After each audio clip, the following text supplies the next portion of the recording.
India alliance का अगला boss कौन होगा? क्योंकि जब से महाराष्ट्र और हरियाणा के चुनावों के परिणाम आए हैं तब से राहुल गांधी के नेतृत्व पर निरंतर सवाल उठाया जा रहा है।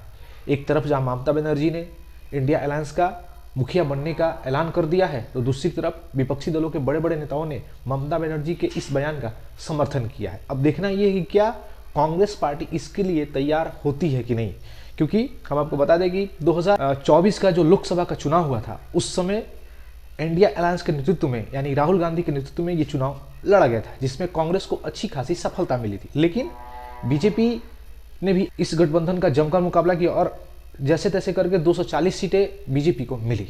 लेकिन आखिर ऐसा क्या हुआ कि इंडिया अलायंस में राहुल गांधी के नेतृत्व पर सवाल उठाया जा रहा है? हम आपको बता दें कि पिछले 3 महीने में 4 राज्यों के चुनाव हुए, जहां पर हरियाणा में बीजेपी ने सरकार बनाई, दूसरी तरफ महाराष्ट्र में भी बीजेपी की सरकार बनी, लेकिन झारखंड और जम्मू एंड कश्मीर में 2 छोटे राज्यों में इंडिया अलायंस की सरकार बनी।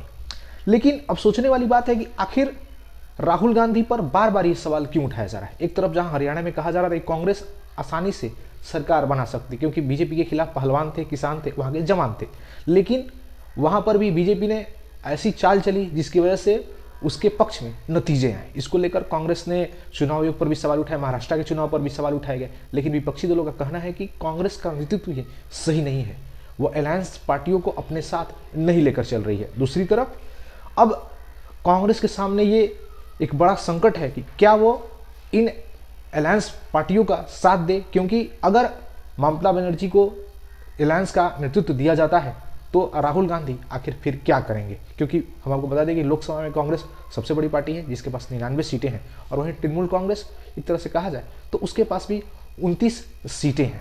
अब देखना यह है कि आखिर इस अलायंस का समर्थन कौन करने वाला है।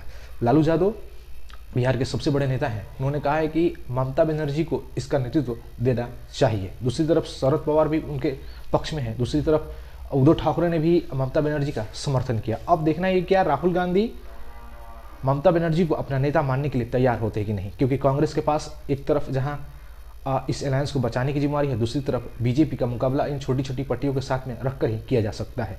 क्योंकि आने वाले विधानसभा के चुनाव हैं, बिहार में चुनाव है, दिल्ली में चुनाव है, उसके बाद उत्तर प्रदेश का भी चुनाव है। हम आपको बता दें कि दिल्ली के चुनाव में केजरीवाल ने साफ साफ ऐलान कर दिया है कि वह कांग्रेस के साथ गठबंधन नहीं करेंगे, यानी आम आदमी पार्टी दिल्ली का चुनाव अकेले लड़ेगी।